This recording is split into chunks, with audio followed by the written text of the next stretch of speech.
Hello and welcome to my podcast. Do me a favor, subscribe to the Keim Report wherever you get your podcast. You can find us there as part of Empire Media. That's AMPIRE. Always much appreciated when you tune in. Don't forget, you can always read my work on ESPN.com. I'm going to have a story up on ESPN.com going inside the hire of Dan Quinn. What were some of the things that really stood out about him during the interviews? Why is he in this job? I think you're going to learn a few things. Anyway, so look for that on ESPN. I think that'll either be up Thursday or Friday. Now, today was the first day we got a chance to talk to all the assistant coaches. They assembled them all in the bubble, and you're able to go spend a few minutes. It's almost like speed dating. You're going there, spending 5 minutes with this guy, spending 5 minutes with this guy, but you're starting to get a feel for who they are as a staff. Now, obviously, I knew some of them because Ryan Kerrigan's been here. Bobby Ingram didn't have a chance to talk with him, but also talked to Kerrigan and Tavita Pritchard, all of whom were holdovers from the staff. Now, I will say one thing, people there made it clear. They weren't retained. They were rehired. They were not going to stick around just because they maybe were under contract. They're under the same contracts now as everybody else. So they got extended to where all the other assistant coaches came in. So it wasn't a case of, just keep these guys around, because they had to basically interview for the job and they had to go get it, and they did. So they're all here. And chance to talk to all of them over the next week or so. I'm going to be playing a lot of the interviews that for the podcast. Some of them will be just for the members only. Some of them might go up first for members for a few days, then to the rest, but there's definitely going to be some that are just for the members. And just so you can get a feel for what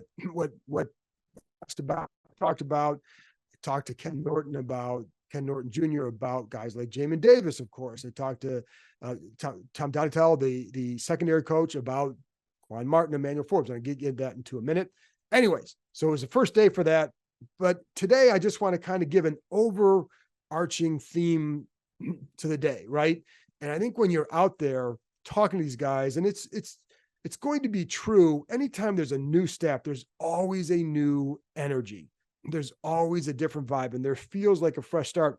Now, I do think that this feels even more like that than most first or new coach situations. And I say that because of the changes at the top. That's why this is so different. That's why, in the past you say, okay, they've got this staff assembled or this staff assembled. There's this energy here, or whatever, but you didn't have the leadership at the top of the organization that I thought that could pull it off to build a sustained winner. And I do think you have that now with Josh Harrison and Adam Peters. It's just a far better setup than I've seen in a long time. I mean, I think you'd have to probably go pre-Snyder years. And I think I've told you before, like even when Joe Gibbs was here, if you had the football power, there's three people. It'd be Dan Snyder, Vinny Serrato, and Joe Gibbs. Well, 1 out of 3 isn't going to get you to the Super Bowl.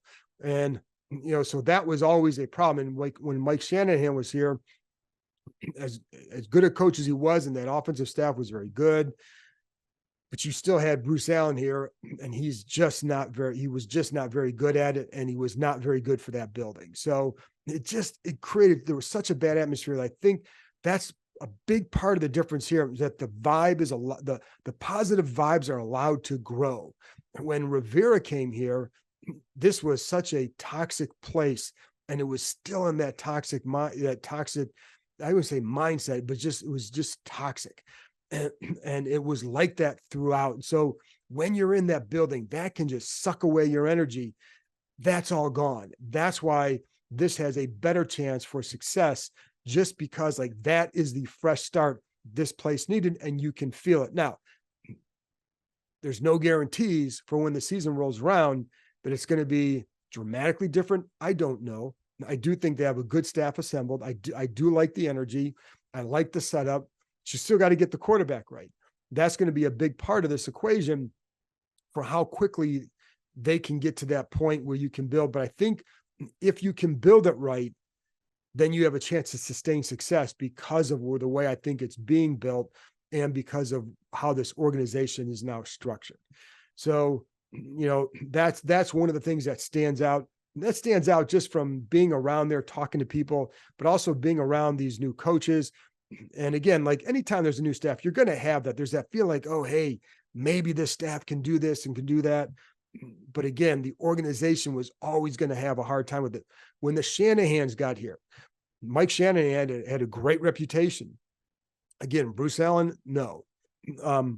But then when they got here, they thought that this was going to be a place where part of the reason they want to come here is they thought the owner was going to spend money. Then they get here and they realize he only spent it on superficial things, just on the players, which is okay. Well, no, it's not okay, because if you want to build a good organization, you can't cut corners all over the place. And it was more, they felt like it was more designed for the owner to show, just to, it was an image thing, right? And you can spend on this, but it wasn't always spent wisely. And they cut corners so many places, or they weren't doing well in other places. And that just slips into the organization and brings people down. So,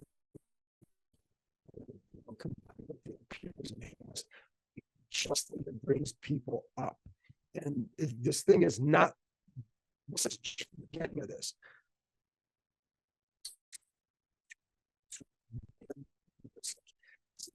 It doesn't happen overnight. When you're trying to change the entire building, it definitely can take a few years. And I know you've heard that before, but it hasn't changed. It hasn't changed enough. So that's still, this is going to be an ongoing thing, but I do think the initial steps have been good. And you talk to a lot of these coaches, of course, they're going to bring up Dan Quinn as a guy like Nick. He's authentic and he's what they thought he'd be. So all those, you're going to hear the hosannas for that. And that's part of what was going on today as well. I mean, he's their new boss. They came here for a reason, but there are guys here who definitely wanted to come here just because of that. And, I think one of the things too, that I think is important here, and the more you look into things and dig into things, is how important it was for Dan Quinn, he took a few months after Atlanta because he got fired during the season. It wasn't by choice, but he took advantage of that time. The reason why he changed his defense was probably because he took that time off, or he had that time available to him, so he could then dig into things. If you go if you go from one job right to the other as a head coach, or, if you get fired on January 8th and 2 weeks later, 3 weeks later, you're a defensive coordinator somewhere else, you don't have that chance to maybe self-scout the way you need to. So one thing that gave him the chance to do is evolve as a defensive coach. And that's why he ditched a lot more of that Seattle cover 3 that he used, and he started going more split safety, some more quarters in Dallas, and it helped him evolve as a coach. But I also think then, he did, and this is one of the things I wrote about in that article, but just like the steps he took to improve overall and how he took it to heart. And I think so he felt like he evolved and grew as a coach. That's why he's so excited to get this opportunity to see, did he grow as much as he thought he did? And how much is it going to pay off in this place? The other thing is funny too, because one thing some of these coaches would talk about, and a lot of these coaches talk about when they come here still, what a special place it still is to come. Forget whatever the nickname is, this town, this football team in this town means something to the NFL, and it means something to people in the NFL. So that's something that gets mentioned quite a bit as well. The other thing is, I think when you're around guy, and I brought this up when they hired him, but Anthony Lynn was a really good hire for them. And one of the reasons why Quinn apparently liked him so much is, and he was a guy that was on his list. So this is where the benefit of a veteran coach comes into play. He knew guys that he wanted on his staff. And one of the guys he always wanted was Anthony Lynn. And apparently this goes back to a time where Lynn was with another team. There was a running back where he was told, you're not going to get through to this guy. He can't learn, blah, blah, blah. So he goes out and hires a learning specialist, helps a player learn, and apparently did a pretty good job. I don't know who the player was, but that was something that stuck with Quinn. And so I think that's the kind of staff he's assembled. He looks for people who have, and that's Joe Witt comes across that way. Like his job is to help you learn. And I think that's that evolution part of Quinn's game is a big deal. I think you can look at Cliff Kingsbury, because when he came in the league with that air raid offense, it was one way, and he evolved it in Arizona. Now, does it make him the greatest coach ever? No, but it's something I think when you have that growth mindset like Quinn does, I think that's what you're looking for in a staff but also in an individual to make up that staff what gets you there. You can't bring in somebody who doesn't have that and then expect them to have that. And so the key is to identify people who do have that. And I think, again, whatever Kingsbury does, he did evolve in that role. And then you look at the way the staff was assembled, there's versatility, there's the diversity of the staff as far as the backgrounds of where they come from, the systems they've been in. It's why when you're talking to them, it's not like they don't know all their plans right now. They just got here. There's a lot of what they're doing now is meeting. The assistant coaches are not going to the combine next week because they just got too much going on. And even like Dan Quinn is only going to be there for like a day or two because there's so much to do back here, evaluating their own players, getting together and basically putting together like all the things they want to do. Now, obviously you have coordinators on both sides of the ball. They're in charge of that, but you have a pass game coordinator, a run game coordinator. They're going to bring their ideas. And then the key is being able to marry those concepts. And that's where the coordinator comes in. So that's what they're doing now. A lot of is in the player evaluations, and you have free agency coming up soon. So they've got to get to know their own players and do all that. So, so that's a lot of what's going on. I think the other thing to that growth mindset is I think Quinn is a very big person on what are your blind spots. And I think one of the things that I think a guy like Lynn can help him with, because he's known him for a while and he has a good relationship with them, that you can help one another with those blind spots. And I think that as long as people are open to hearing them, it can be a good thing and can help you either avoid a bad situation or improve as a coach, whatever it is, but it can be helpful if you allow it to be. Now, and so I think that's going to be one of the things here is the collaboration, communication, all that kind of stuff. But there are a lot of good things that I think they can build on. And, I think with all this newness of ideas, it's a little bit, I don't know that it's going to be quite like this, but when the Shanahans were here and you had all that staff, you had Kyle and Sean and Matt LaFleur and Mike McDaniel. Well, at the time, the only ones that you figure were going to be head coaches eventually were really Sean and Kyle. Matt LaFleur, that wasn't the trajectory I think most people thought he would be on at that point, because you didn't know. And I think McDaniel, I would say the same thing. But what you did know is they were very smart. And I think they had to develop other qualities to get to this position, and they did. And I know, especially LaFleur, I commend him for it. But they were very smart. And so with that youth and all that energy comes a collaboration of ideas and pushing things forward. This group isn't quite that young, but I think there's a freshness and there's a different vitality to it than what had been here the last few years for sure. I think that's important. And it doesn't seem like they're wedded to anything in particular, but I do, you have ideas and you have to have things that you believe in. You're not just going to throw everything out the window, but I think you have to be open to other ideas. And I think that's part of what's going on here as well. Like I said, I talked to defensive backs coach Tom Donatel, and one guy I can tell you he's high on is Quan Martin. And he's a guy that when he was in Las Vegas, they liked him. They would have drafted him. I think he said he thought they had him rated higher than other teams did too. So when he said Washington took him, they said, hey, I can see it. And so, but I know that's a guy. And I asked him about Emmanuel Forbes, and that's going to play that on the podcast at some point. Clearly they know he can be a ball hawk, but we'll see where that one goes. And but you'll hear it when he talks about it. So yeah, anyway, I'm sorry. I was looking at my notes and I got lost there for a second.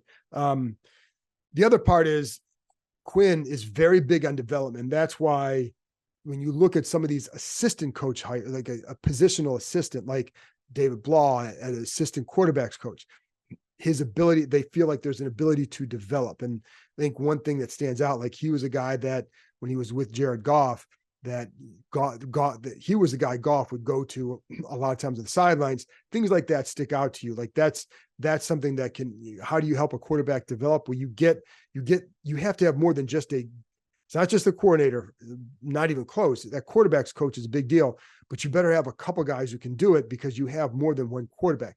You can't just draft, whether it's Drake May or Jaden Daniels. you can't just draft them and just focus on them, because you still have a younger guy too in Sam Howell. You want him to develop as well, because again, if you're Adam Peters, you know that, hey, the guy who was drafted top 5 might not work out. So you better get all these other guys ready too, because the Niners were in that Super Bowl in part because of how Brock Purdy developed, and you have the roster around him clearly, but because of how that kid developed, it allowed them to overcome a bad move for Trey Lance. And by the way, I never saw it with Trey Lance. I don't know what really was going on there, but I never saw it with him. I just felt like it was way too inexperienced and way too up and down at a level that wasn't very high. And so, compared to what other quarterbacks are at, and just, I never saw it. But bottom line is, they didn't ask me that. They overcame it because of some other things they had going on, identifying talent late in the draft, but also developing that talent once you get him in there. That's why Darnell Stapleton, the assistant line coach, that's why he's here. That's one of the things that attracted them to him, is they felt like he's good at that. Now, I think that's important, because one of the knocks on Bobby Johnson up in New York was that he didn't really develop the lineman there. Now, is that fair? I don't know, because I wasn't there. But that's what you would hear, is that he didn't do a good enough job there. So you got to get other guys in here who can help with that. Everybody's going to have something they do well. So if you do X and this guy can do Y, then you get, and it kind of meshes, then you build a better situation. And I did talk to Johnson about the New York experience, what he learned. And again, I'm going to play that for you one of these days. I'll play one of them Friday. We'll see which one it is. And then we'll go from there. But you're going to hear all that. And I was curious, like, what happened there and what did you learn? That's always a big thing. So, because there's a lot of things we don't know if you're not on the inside, and sometimes from the outside, you hear one thing and you realize later it's another, but that was a knock on him. And that's why Darnell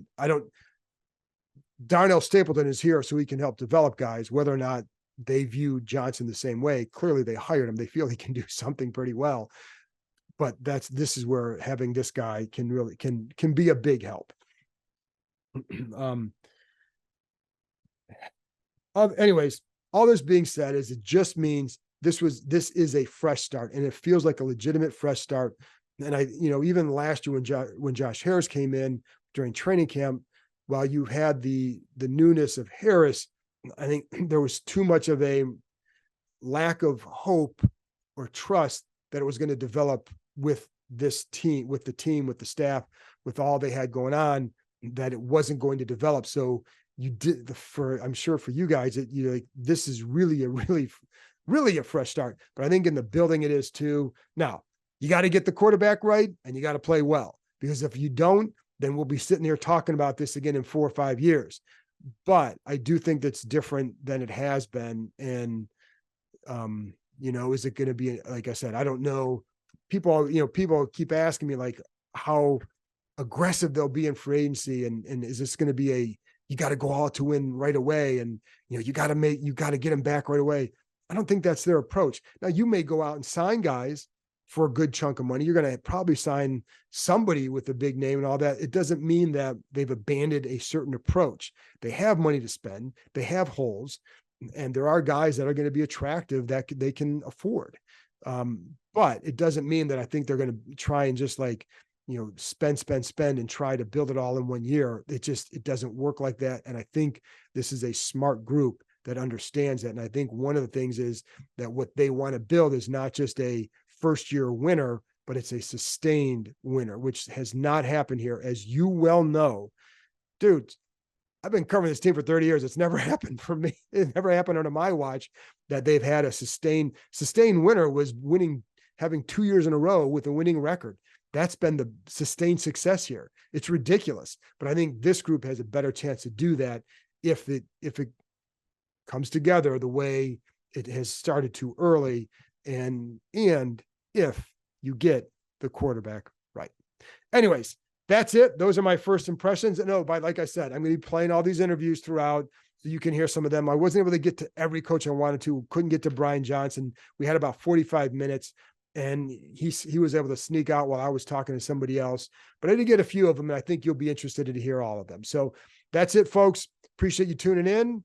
And I'll be back on Friday with another episode. So I'll talk to you next time.